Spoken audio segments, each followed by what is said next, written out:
right, this is the Champions League quarterfinals, Yevon's Champions League.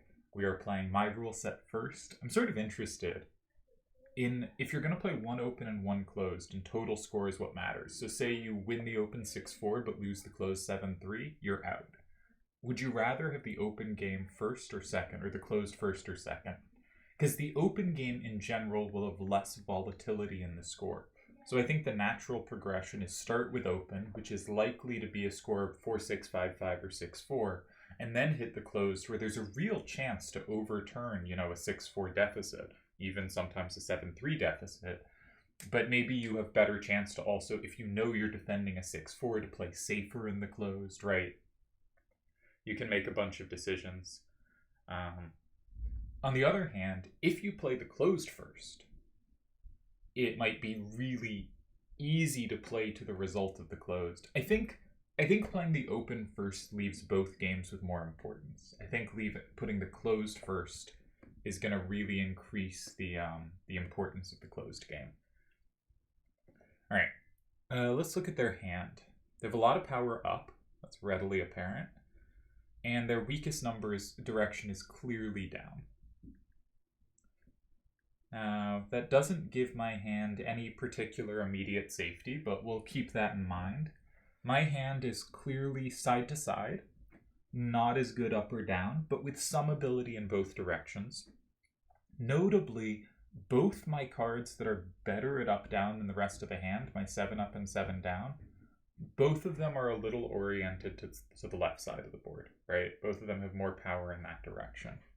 So if the game turns into an up-down game, those are going to be my most valuable cards, and they're not really going to want to land on the left side of the board. They're going to want to face the left side of the board. So I definitely, even if the other cards didn't lean a little left, which they do, I would like the game to be more left-oriented. Okay. Now, I can take that. I suspect their point is they take back with 5, 4, 4, 7, and 9, but definitely one candidate move is just going to be to take it. Another is, do I have a good 5 setup? Ideally with high power out facing after. 4, 5, 4, 7, and 5 double sets up 5, 4, 7, 6. Do I have any other obvious setups? 3, 7, 3, 7 sort of works.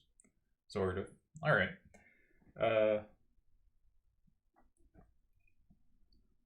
If I was going to play an adjacent corner, I tend to prefer to attack the side I don't have play against, so I tend to think 1 is better than 9.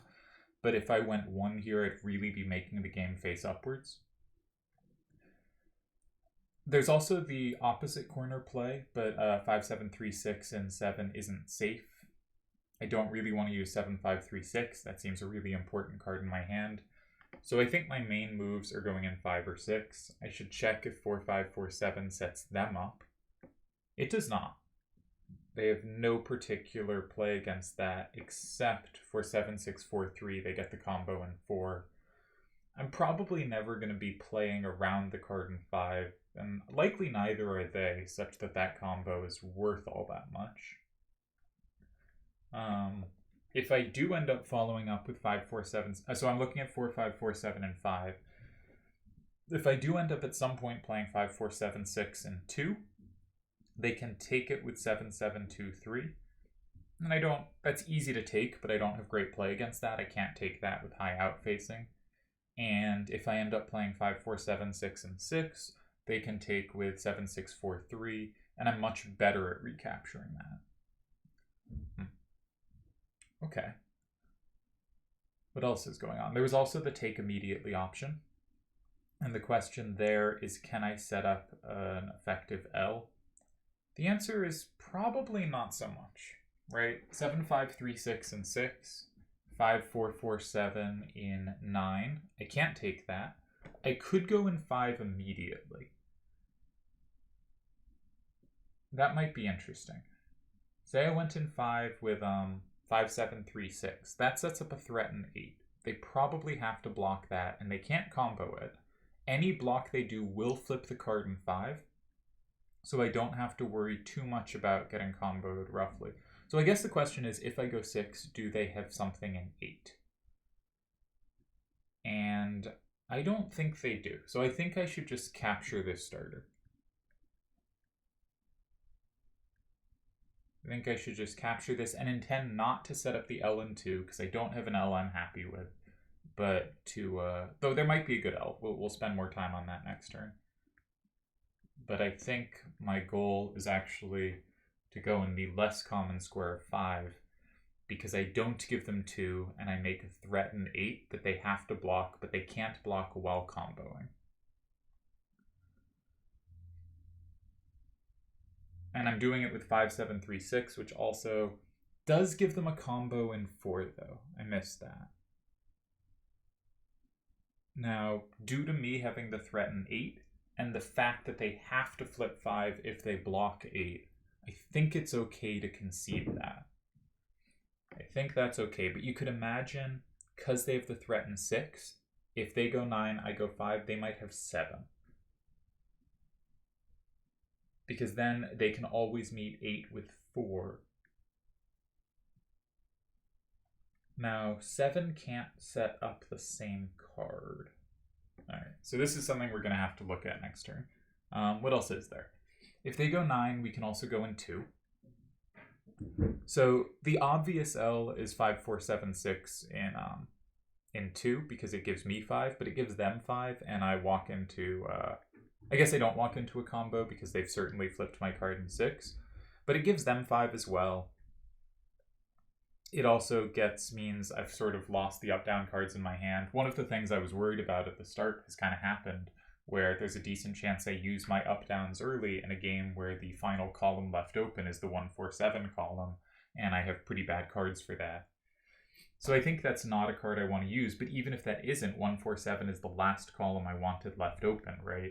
Because the 5, 4, 7, 6 and the 7, 5, 3, 6 play so much worse if the up-down is on the left side rather than the right.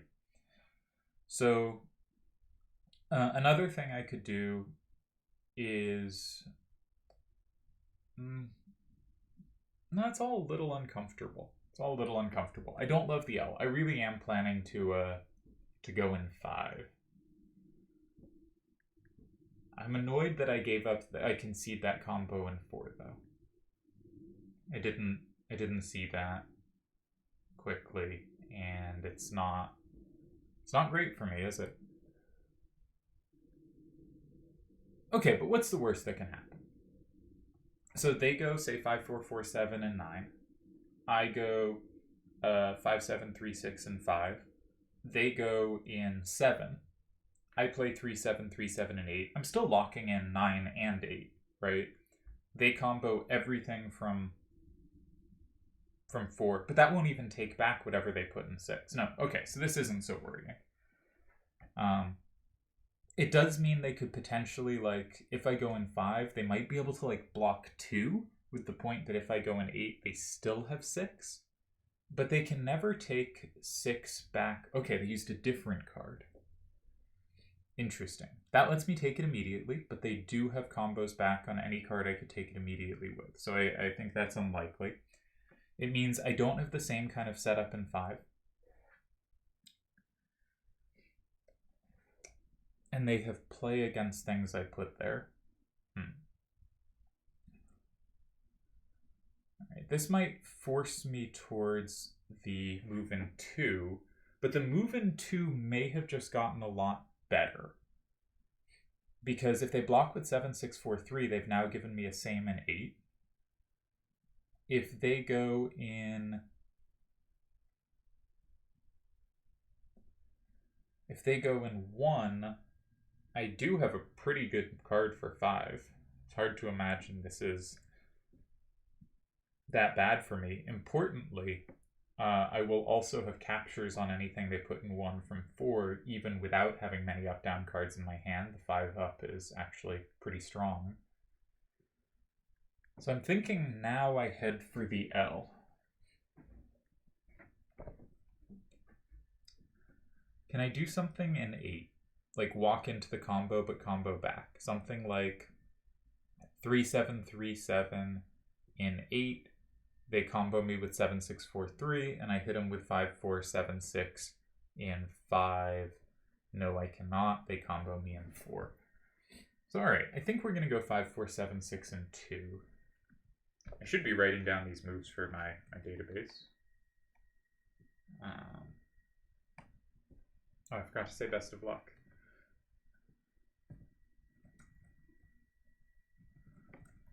Alright, got all distracted making the video. And where does the game record go? It's in the Champions League section of my database. DJ had first turn. So DJ was up and the game went 6-2, 6-7, and 3, 7-5, 3-6, and 6, 7-5, 3-5, and 9. And I'm intending 5, 4, 7, 6, and 2. Which I guess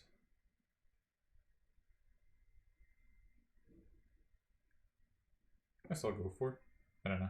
Seems unlikely there'd be anything much better. Alright, what's happening in the chats?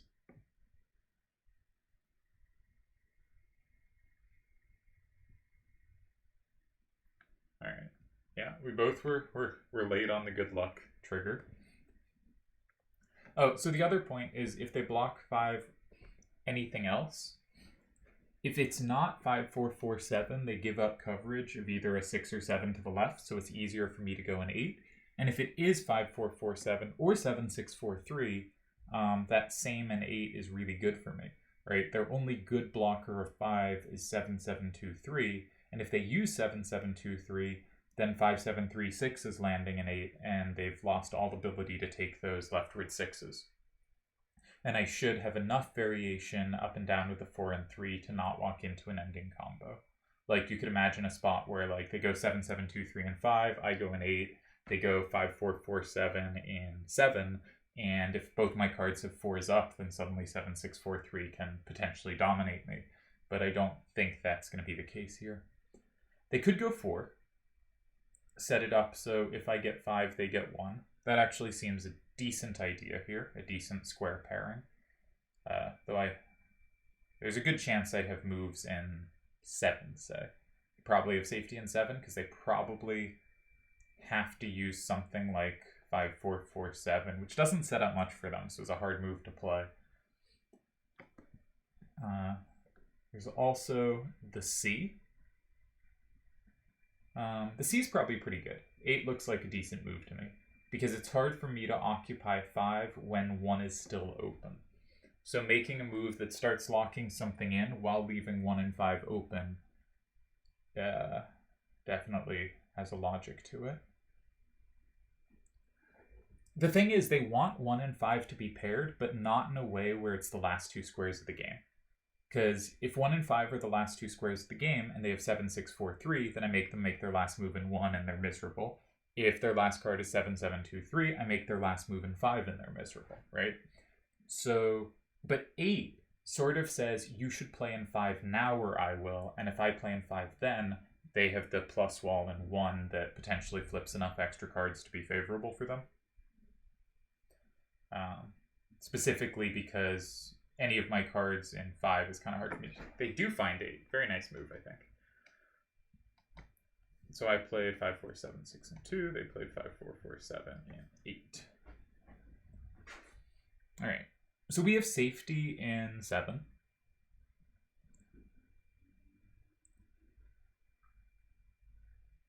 That's something.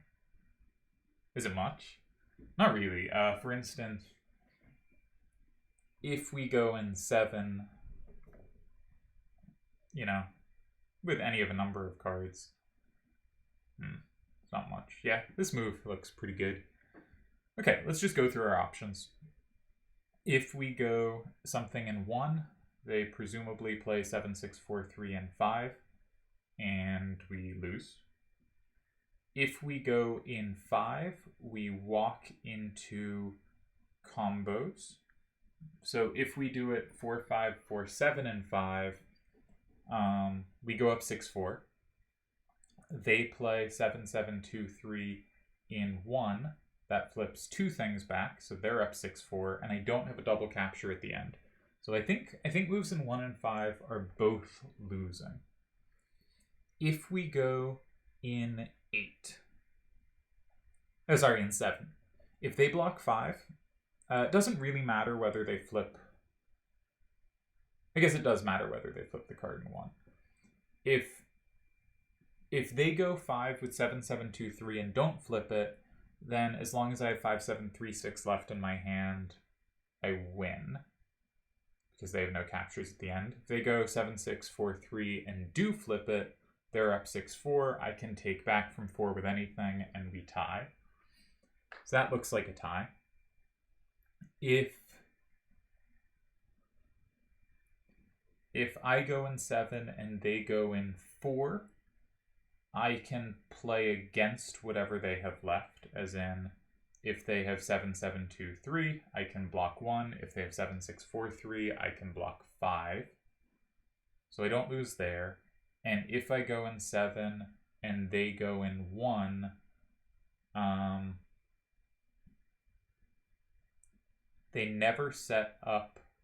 They can set up to capture my card in 7, depending what it is. Sorry, what's happening there? I should pick which card I'm actually putting in 7. It's either 4, 5, 4, 7, or it's 5, 7, 3, 6, I think. Let's say 4, 5, 4, 7. Let's say 5, 7, 3, 6. Let's say 5, 7, 3, 6. 5, 7, 3, 6, and 7. They go in 1 with 7, 6, 4, 3. I can play 4 and I tie. And if they go 1 with 7, 7, 2, 3,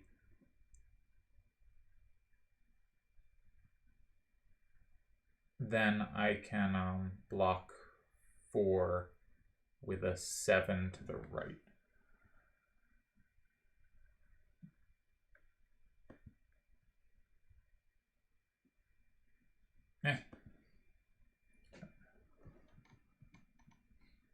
Well, definitely not winning this one. I believe this should be a tie, unless I've completely bungled something.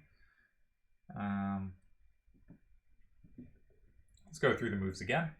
7, 6, 4, 3 in 4. Their 7, 7, 2, 3 is dead in 5, so I just block 1. And I tie. 7, 7, 2, 3 in 4. Their 7, 6, 4, 3 is dead in 1, so I block 5. 7, 6, 4, 3 in 5. They go up 6, 4. I block 4. I take 5. We tie. 7, 7, 2, 3. They don't take anything. I probably play 3, 7, 3, 7 and 4. We tie. And finally, if they go in 1, 7, 6, 4, 3 and 1. I play 4, 5, 4, 7 and 5 and I win. And if 7, 7, 2, 3 and 1, I play either card in 4 and just about eke out a tie. Because I will have remaining cards. I will have the card in 1, I will have the card in 4, I will have 7, and I will have 3. So, good game.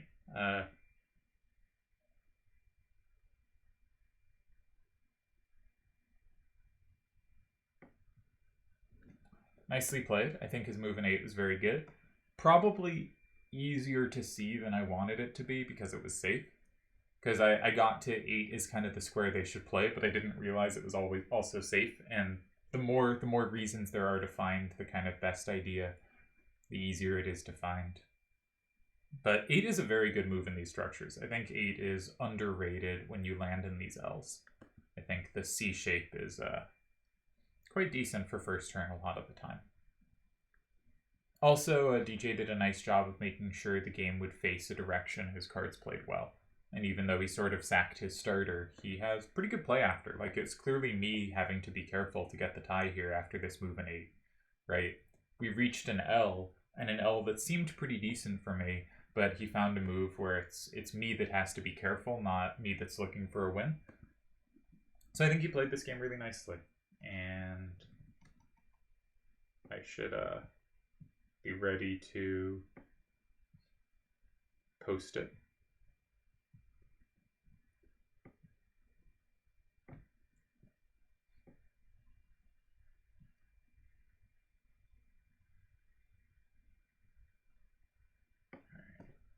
Champions League games.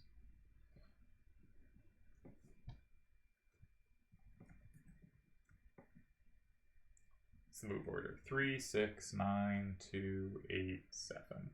And we'll get the last few moves. But I believe we're headed for a tie, unless I've completely bungled something.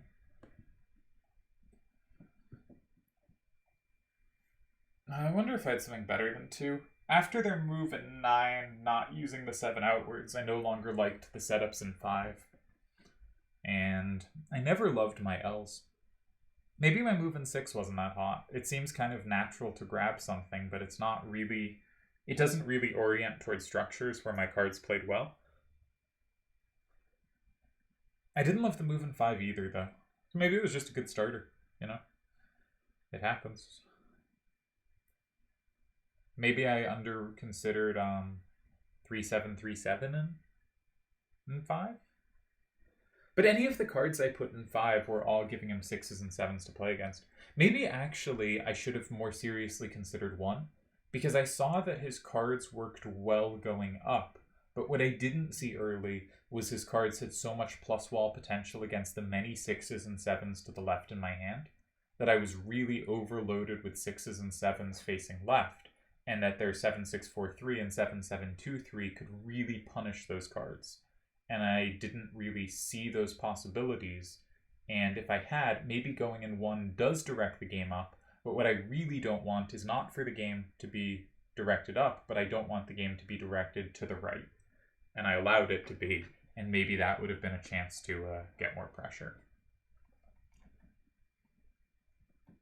So they did go 7-7-2-3 and 1, which was the trickiest line for me to figure out for sure. And we're going to go with 4-5, 4-7, and 4. In these positions, I always get this like moment of like, but what if there is a plus, right? What if it all, what if I just can't counter, add, or check things? And I don't know. I wonder if other people get those kind of nerves of just like, when there's a last move in 5, something must have gone wrong, right? There must be something here. But yeah, we do get our tie. Was the final move orders after 7, 1, 4, 5.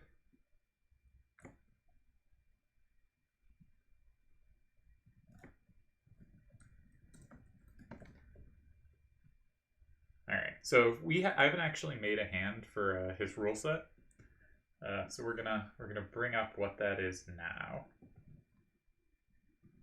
I think it's closed. DJ, random open closed, interesting. Cards must be of human, humanoid characters, each with different color hair. You can choose bald.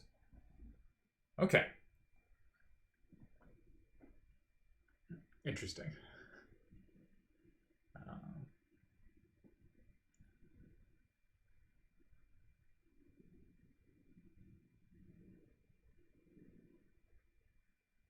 So, okay, game will go up shortly, and yeah, obviously my set and open is where I hope to do damage, so this is not an ideal result, but it was a good game. He played well. I think I did not show any greater class that game than DJ did, right? There wasn't.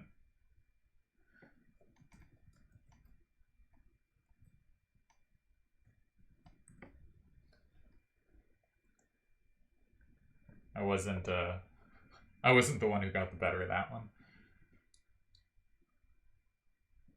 All right. His rule set. Now, if I was smart, I would check what hands he had used in previous rounds or something like that. But I'm not. All right. Can we load a little faster? I do have to figure out my hand. I think I can use cards of all levels. Why are we running slow? There we go. Okay. 7 minutes. Cool. All right. Ample time to pick a hand. All right. Some hair colors. What are some cards I like? Terracella seems like a pretty natural combination. I think I saw people using that, though. So maybe let's shy off it. What plays well against Terracellus? Squall Cipher.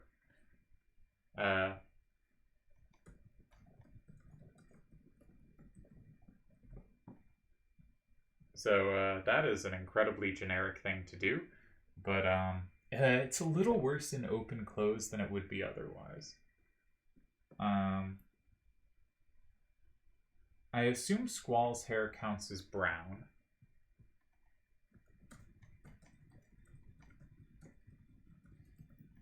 So let's start with the good old Cipher Squall. Again, really predictable in closed. So probably cards I want to use close to the same time, right? If I use one, if I save them for late, I want them to appear together so there's not much time to figure out what I have. And if I use them early, then they don't know what the remaining cards in my hand are.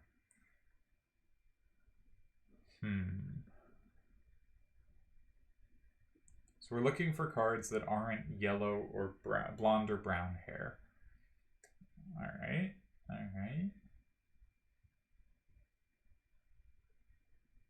Ooh, 694A. A964s just play so well together. And that's black hair on Vayne. Squall has brown hair, right?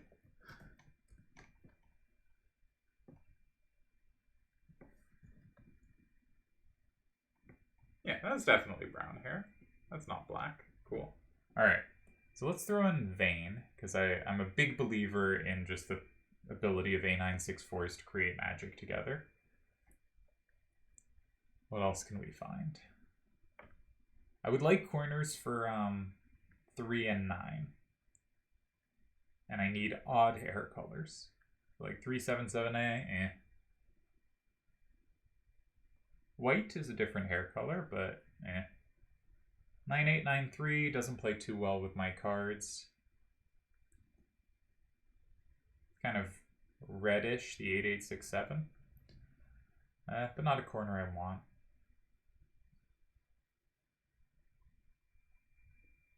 I might have used the most valuable hair colors too early. Maybe I should have started with the more unlikely ones. 8948. That could play alright with my hand. That's definitely a different hair color. Let's grab that. I think, there's a 9 to the right. No, it's similar to Vayne. Okay. I thought Vayne was the 4A69. I forgot what it was. Okay, 6778. 9A64. Cecil definitely is different hair color. It's another A9. Let's just load up on A9s. A964s. Where do we need? We really would like a card for 3 and not something else with a 4 to the right. We're very redundant there. Yeah, we really need some down and some left. So very much a corner card for 3. Can't use 469A. That's definitely brown hair. How much time we got left? 160 seconds? Alright, so we got 2.5 minutes to find a new hair color in a card that goes in 3. Looking for 3 corner cards with odd hair. Can't use Kuja, much as I'd like to. Though also not for the corner I want. Waka. Red hair. I don't think we have, orange hair yet. Yeah. Bald is also available, but I haven't been seeing many bald characters. Let's run it.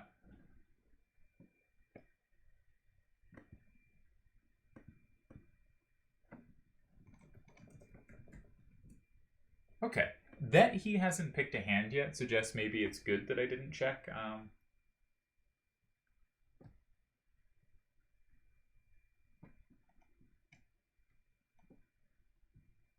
He may have disappeared. That would be a shame. I don't want to have to re-find this hand.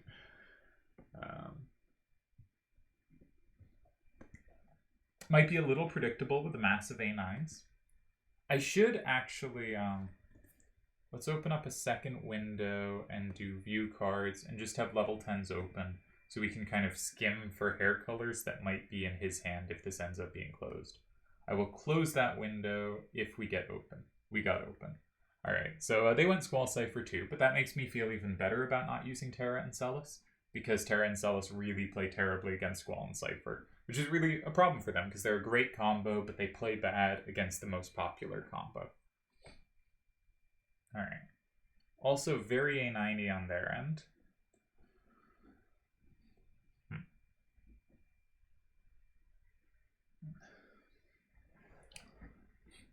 Directionally, they're much better up-down than side-to-side. This is just a fact.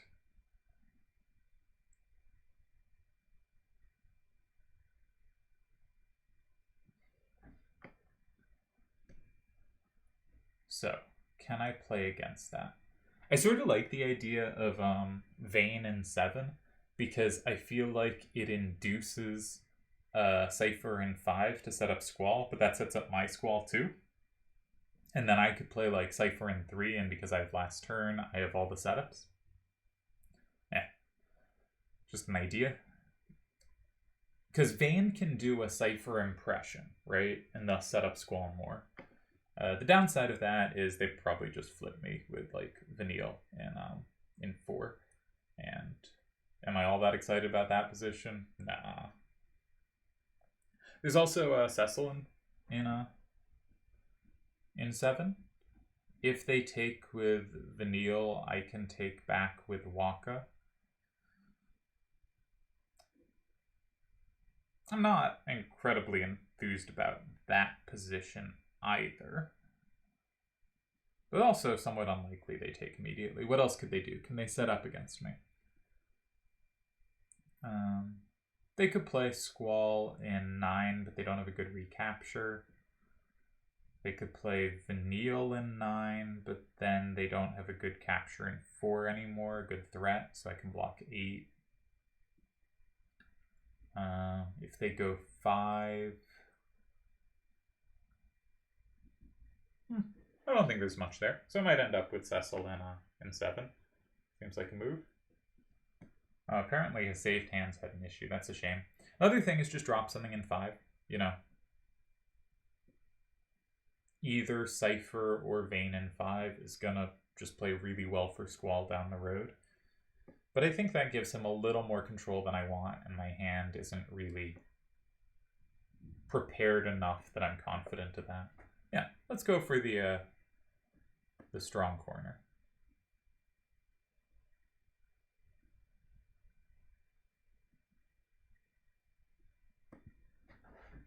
I hope just a little unpleasant for him.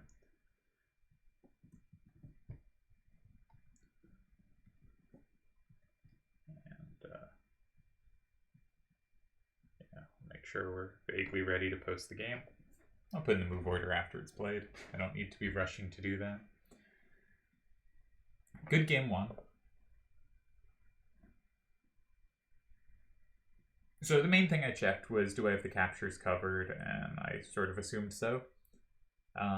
You know, Emeralda, Emmy, I can combo back with Waka. Cypher, I can combo back with Squall, though I'm actually not that excited about it, because Squall would clearly be the card I'd want to hold on to if, you know, 1, 4, and 7 all are you know, taken, right? My card facing towards the action best is going to be Squall.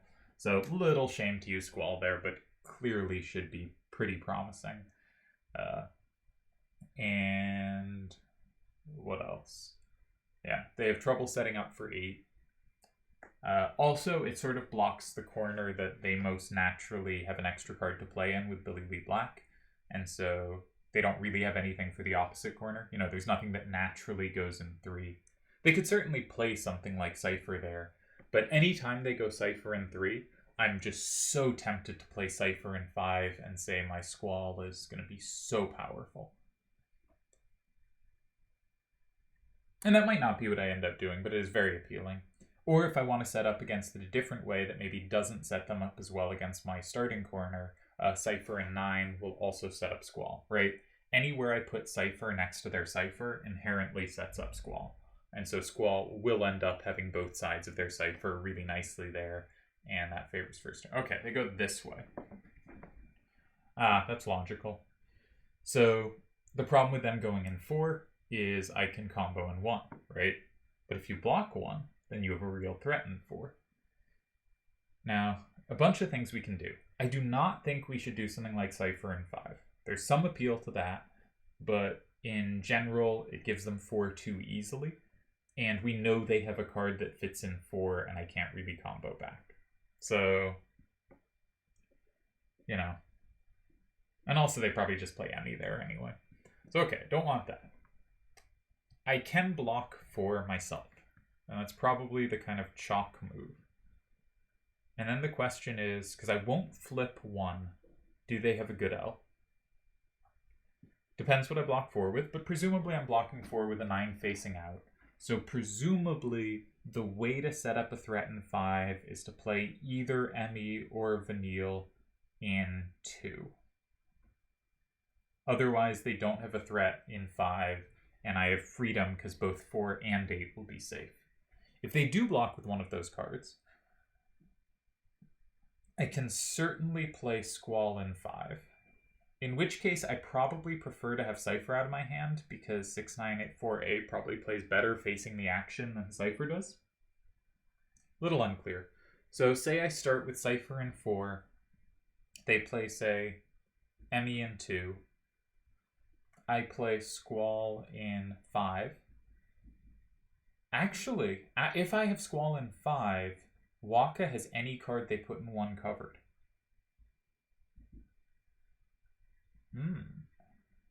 And Vane has the bottom row in those lines. So instead, maybe they go 8. Should make it 5-5. But what do they put in 8? You know, Vane has a combo threat against Squall that makes some of those endgames really tough. Vane is a combo threat against Billy that makes some of those endgames really tough. It's kind of got to be Emmy or Vanille, which means their last 2 cards are kind of have to be Squall and Billy.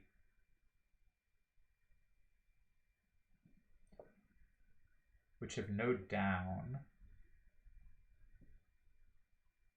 Unless I might have 9 at the end. Alright, I think Cipher in 4 is then really promising. I think it's hard for them to have the L.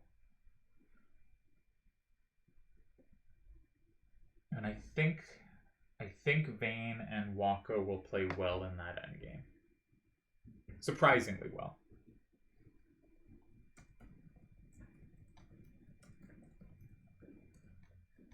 So Cipher in 4 is my main move. Other possibilities don't really make that much sense to me. I mean, they have trouble going in 4 themselves, right? Both because I have a recapture in 8 and because if they don't do it with Emmy, or if they do it with something that they can only do it with Emmy if they want to capture and not be vulnerable to combos. But I think I just want to lock in 7 as a good card. Nope, not this one. I want to use Cipher. I think Cipher 4 should be pretty strong. Very single-minded play. I didn't seriously consider possibilities in like 3, 6, or 9. But trying to focus right now, especially because I made some videos recently about it, though I don't know if they've come out yet because I never know what order I put stuff up because I don't think. But really focusing on like what's the logic of the position. The logic is I have potential safety in 2 squares. I'm going to take it. And also my structural knowledge says I know if we get this line set up, if they don't have an L that threatens 5, I'm usually in a really promising position. You know, if they play in 2 and don't threaten 5, maybe I have a good move in 8 like he did last game. Maybe I have a really good move in 3. That's pretty common. Maybe I have a nice way of dividing the board up in 6. Maybe I still block 5 because it looks good, but we'll see. But I think it's tough because if they play, say, Emmy in 2, which I think is the kind of most natural move, I play Squall in 5, as I said. I go up 6-4. Any card they play in 3, I combo with 6-6-8-8. and so the only one they can do that doesn't immediately lead to disaster is Billy, because he has the same wall. But then I still use 6688. I go up 6-4, and 694A has his hand completely under control on that bottom row. Like, really good bottom row sweeper, right? You know, Squall in 9, it can same two different ways. Squall in 8, it can plus wall. You know, Vani can plus wall if it goes in 9, though it won't have to, but it just has to overpower there to win. But because they have no multi-captures, as long as Vane takes, Vane is winning. So if they go 2 with Emmy and I go 5, I don't think they can go 1, and I don't think they can go 8, because if they go 8 with Squall or Billy Lee, what I do is I block 3, it's 5-5, and I have a threat in 6, so I win if they go 9 because they can't capture anything in 9, and if they go 6, my move in 9 combos 8, takes 5, that's enough to win. So they can't go in 8 either. So the only sequences they can potentially tie are 4 or 7. 6 or 9. 6 is very illogical. 694A will sweep the bottom row. There's no way that works. So the only real potential for a save is 9. But when I have the 2 locked in cards, I think that never really works. Like, if I go Vane in 8 there, right, I'm up at least 6-4, they can only take 1 back. Waka's going to take something. Alright, so we do see this line. I did think it was the natural move, and DJ has played well, but I don't think it works here. I think Squall in 5 wins. Just gotta make sure all rules are on. Yep. So Squall in 5. The main move they can go is 1, but everything in 1 I combo back, which puts me up enough I'd win already. So they need to be able to combo that. They can't. So the only thing they can put in 1, just reiterating my logic to make sure I have it, is Billy Lee. I can still take that, though, go up 6-4, and 694A just absolutely phenomenal on the bottom row. A9 6-4s are just so good together. Okay. If they go 8, unless they use Vani, I have such a big threat in 9 that a move in 3 has to be winning, unless I give them a combo there. But there's never a combo there on Waka, so that's fine. So that has to be winning. A move in 9, I can just block 8. Right? And 8 will also capture 9, which they can never recapture. They can if it's Vanille in 9.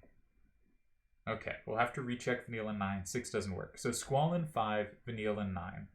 The point is, if I play Vane in 8, I go up 7-3, but Squall in 6 double captures back, it has the plus, and I don't capture it at the end. Now, Vanille in 9 does not create a threat. So what I think I do there is I play... It doesn't create a threat in 8, I mean. So I don't need to block 8 after that. So what I do there is I think I can play Waka in 3. If they capture Squall from 8, I capture back from 6. That's enough to win 6-4, right? Because I will end up with the cards. I already have 4 and 7. I will have 5, 6, and 3, and 2. And that will give me enough. And if they go in 6 first, I have the double capture in 8. And that will be enough. So I think Squall in 5 should be a win here. And really a glorious showing here for Vane, right? Just clearly the star card of the game. The Waka doing a great job covering 3. Tough match. Presuming I have calculated this correctly, which is by no means a guarantee, I have one of Metis, who won his wildcard round against Sachi, or Fusion Cloud in the semifinals. Fusion Cloud absolutely crushed his group stage. Like, you see a group with Delial, Akiyama, Dalamar, and Addy, or Addy and Dalamar in the order they ended up coming. Like, that is an incredible group to throw Fusion Cloud into, and he won the group cleanly, right? And went undefeated in the group. So just phenomenal showing by Kazdam in the group stages. Yevon scored the most points, but I think given group difficulty, there's a case that that what Fusion Cloud did was more impressive here.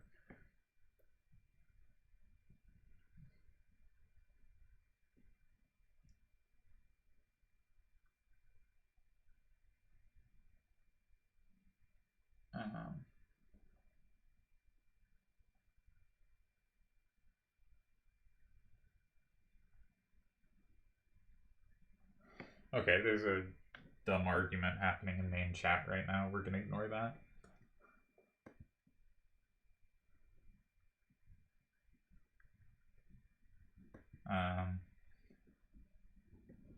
To very quickly comment on that. Obviously, it is bad when people come to the site and play rule sets where they both have no chance to win and no chance to learn much about the game. It is a thoroughly miserable experience and certainly contributes to people not sticking around.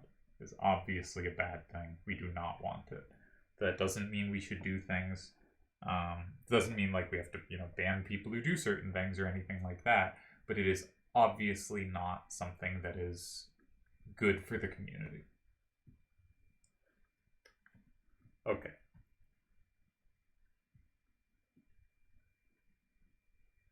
What else we got?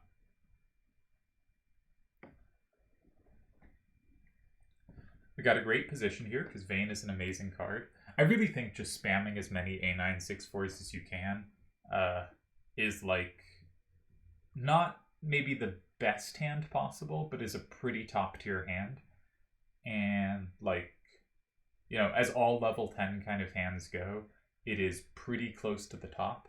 And so when you see a way to do so on, and I'm not saying it's trivial to play, right? Because it often doesn't give you a sort of natural starter.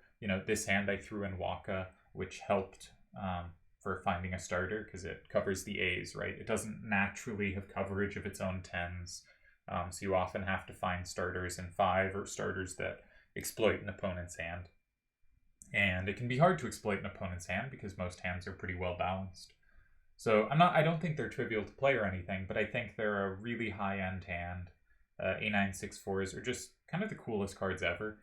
They can inherently same wall 9s, they can inherently plus wall 7s, they can inherent 8s, they can inherently plus wall 8s and 7s, they can same wall 6s, they can plus wall 5s, they can same walls 4s, and anything lower than that, sure, they have no automatic play against, but every number on the card can overpower anything under that. And it's tricky to come up with cards that have that much kind of dynamic play against anything the opponent has.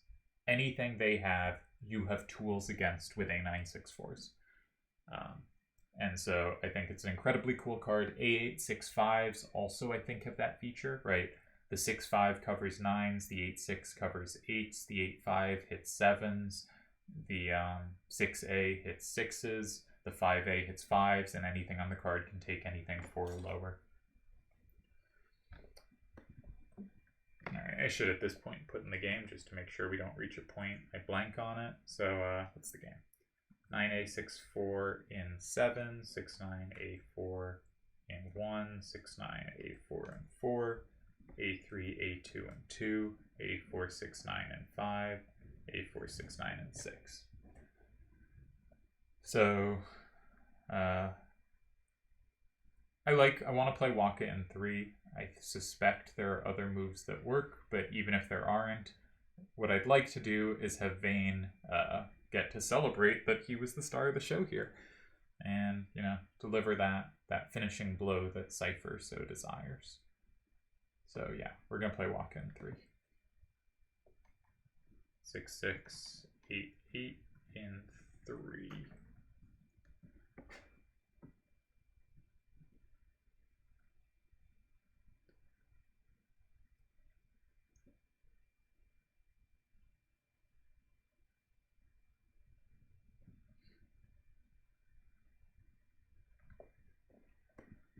But yeah, so A9/6/4s are just kind of a beautiful card, and when I see a rule set that has tricky stips but allows lots of A9/6/4s, obviously hugely helps to have first turn, right? Because between us, we had 6 cards that were A9/6/4s and an A9/6/3, right? And when every card is the same number combo, this just massively increases first turn advantage, right?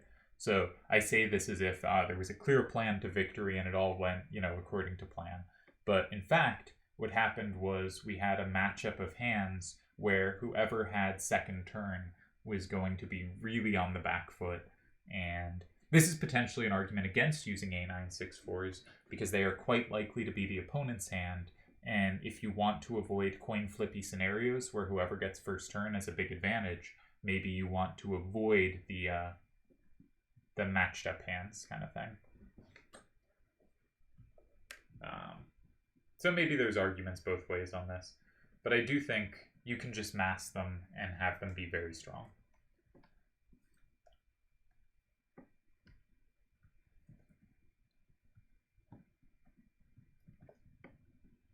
So I do claim the win here. I advanced to the semifinals. Good games to DJ. I think he played a little better than I did in game 1. I think I played a little better in game 2, but had a big hand advantage and spotted that they didn't actually have good L's, that I had this really strong move in 5. Good games. I guess we'll call it a video there. See you probably for a semifinals recording.